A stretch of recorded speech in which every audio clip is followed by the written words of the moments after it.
Hey guys, welcome back to another Meaningful Monday. My name is Drew Biharlal, and I'm here to talk to you today about FUD. Before I do, though, I'm going to apologize because my voice is not exactly great. It's changing seasons here. It's not COVID. It is just, probably just regular cold. So my voice is not what it used to be normally and what it's going to be again shortly. So apologize in advance if I do sound weird. But yeah, what is FUD? So, people talk about FUD right now with the crypto world. It's really kind of where it kind of came out of. That term came out of that. And what does it mean? It took me a while to figure out that myself, honestly. But it stands for fear, uncertainty, and doubt. And that applies in stocks, in crypto, in any investments. But reality, it also implies all around us. Because if you think about the day-to-day, especially nowadays in the last 2 years or so, and the new reality we have, there's a lot of FUD going around, right? And it's just everything is all about fear mongering, creating doubt, right? The uncertainty of the day-to-day activities, what's going to get you sick, what's not going to get you sick.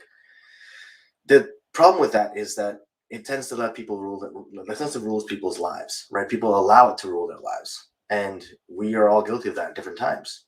What you're seeing right now, the crypto market is pretty down over the last week or so. It took a big hit last week, and it's still pretty down.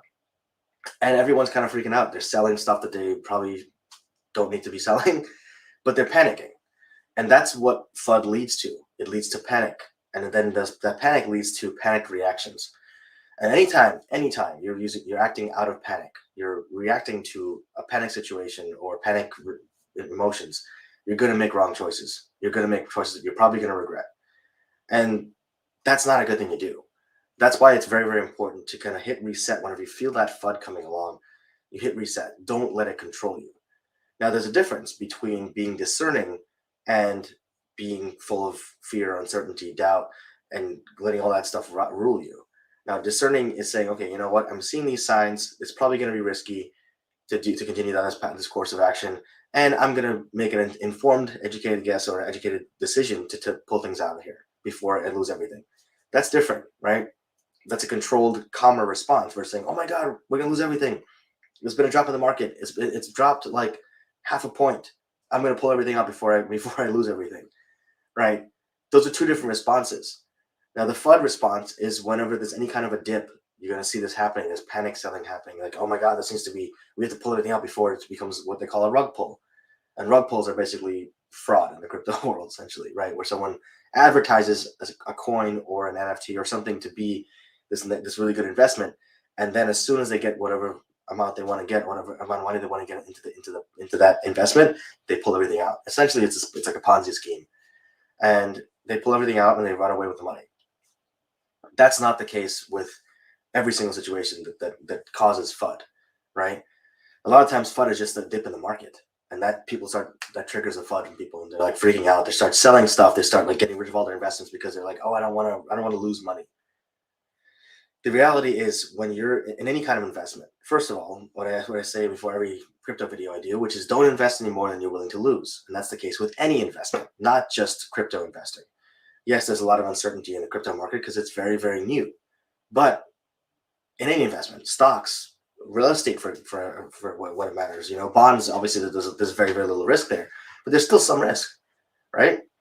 But in any kind of investment, whether it's real estate that's relatively stable-ish, whether it's bonds, which are very, very stable, stocks, which are relatively volatile, depending on the kind of stock you're investing in, and crypto, which is extremely, extremely volatile at this moment. You want to make sure you're not investing anything more than you can afford to lose, and don't risk more than you want to risk. You have to have an honest assessment of your risk in general, right? And that's the case not just even with investing, but just in life. Right? Any action you take involves some level of risk. We're not really used to thinking about it that way because most of the risk in our day-to-day lives has been removed as we've grown as a society, as a people, as a race.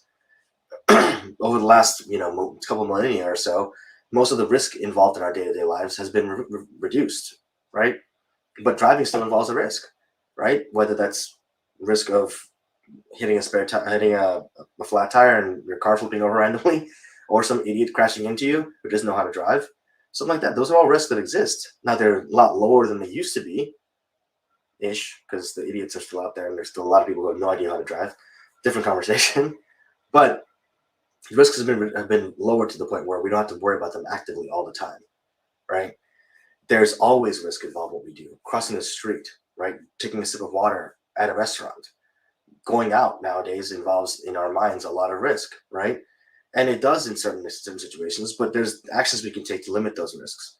And that's what I'm talking about today is operating out of that mindset of limiting risk, because you're never going to eliminate the risks fully, but you can limit it to a certain point.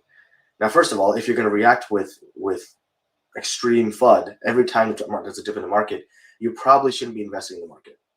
Let's just be honest, because that just tells me or tells anyone else talking to you that you're really, really risk averse.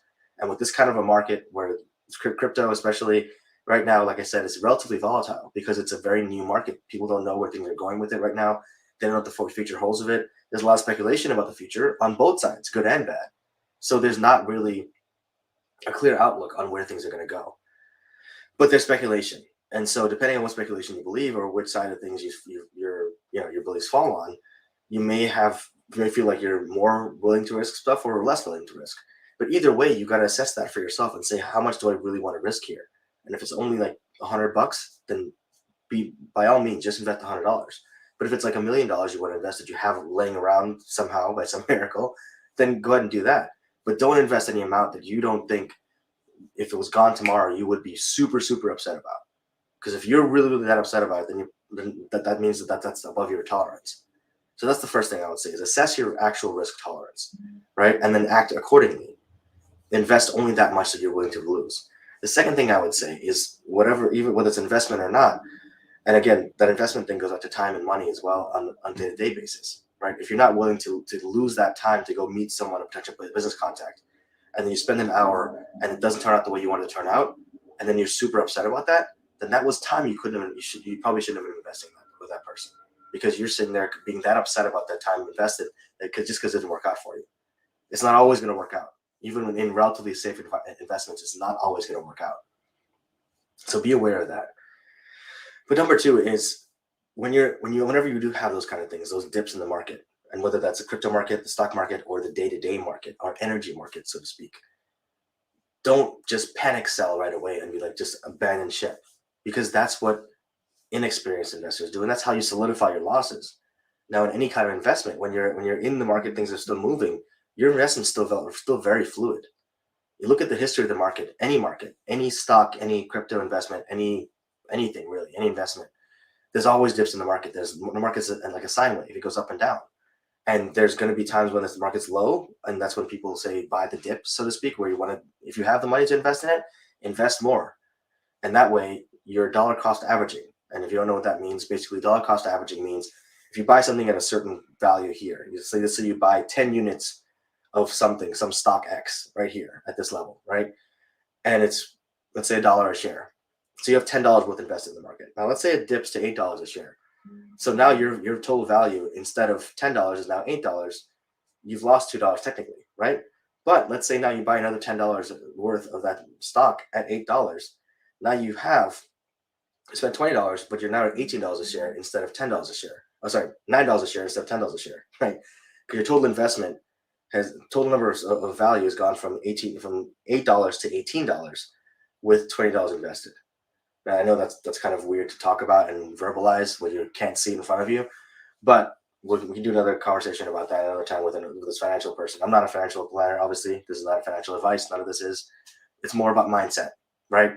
The dollar cost average thing is about changing that process from saying I'm going to invest and have $10 invested and have $1 a share to now I have, whatever that calculation ends up being. So, but you've gone now from $10 to $9 essentially is your total risk value. I think I calculated that wrong, but my point being, your unit cost has gone down essentially. Instead of saying $10 total, now you're investing $20 and it's $18 worth at this point. And then when it goes back up, now you have double the possibility of making profits. Like I said, I think I messed that up a little bit, but we'll talk about that later. Point being, you're lowering the cost of entry at that point instead of saying you've whatever you invested originally. And that's one way to deal with the market. The other way is to just wait it out, right? And again, this is more the case with like secure investments that or you have confidence are going to go back up at some point.